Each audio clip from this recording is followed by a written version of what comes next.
My name is John Christopher Fischer. I was a staff sergeant in the United States Army. I'm retired now. In '60, I decided to get out of the Navy, see something else. And that was the first part of '60. And by the end of '60, I was trying to get back in service. The Navy was not taking prior service at that time. And an Army recruiter asked me what I did in the Navy, and I told him. He says, "Come on, I've got a job for you." So I joined the Army. And that was in 1960. And in 1966, when the Army sent me to Vietnam, I volunteered. I was in Germany at the time, and I volunteered to go to Vietnam. But in 1966, when I got to Vietnam, somebody in MACV looked at my records, and they saw all this naval background that I had, and with the Army background I had, they sent me down to the Mekong Delta to a town called Mito. And I became a naval advisor to a Vietnamese Navy company down there. I was working strictly with the Vietnamese Navy, and it was scary at first because when I got there I didn't speak Vietnamese, and none of the sailors that were in this company spoke English except the captain. He spoke very little English, so I had to learn the Vietnamese very quickly, and of course he learned English, and I was giving English classes to the men. And they were helping me with my Vietnamese. But I'd never been exposed to advisory duty before this. And so I was very surprised at advisory duty because they put us, I don't know how to explain it, we were special. They really treated us royally as advisors. And we were required to officiate at every ceremony, regardless of what it was, a marriage, a birth, or anything. And my really first experience as an advisor was the birth of a child. I had to supervise it. I was not a medic. So I got on the radio, PRC 25, or PRC 10, and I called into base camp, and I got a hold of the medic, and I said, I knew him by name, and I said, "Tom," I said, "they're wanting me to help this lady give birth to a baby." I said, "I don't know what I'm doing." He started laughing. He thought that was funny. He said, "That's one of your jobs." And so he explained to me what I needed to do. And so I did it. Afterwards, I went out and pooped my guts out. But I found that the Vietnamese treated us very, very well. They were... When I went there to this base camp, I was the only American. I was a little scared because I'd heard some stories about Vietnamese soldiers turning on their advisors. But I got along so well, I decided I wasn't going to be afraid.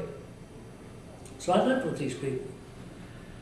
And so they had some strange things, you know. They would go upriver to wash. They brush their teeth and take a bath and go downriver to go to the bathroom. And so I was trying to explain to them that the village upriver was doing the same thing. And so it finally dawned on them that...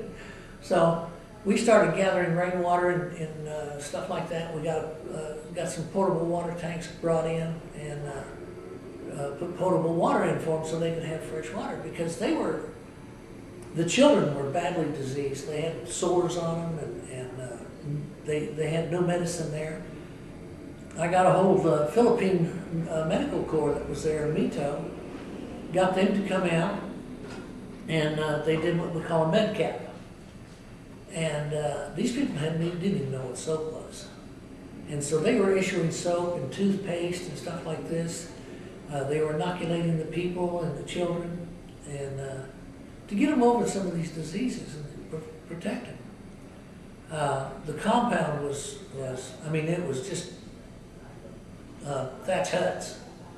So I found out that down at Dongtown, which was down the river from us, the harbor down there, harbor master was an old Navy chief warrant officer.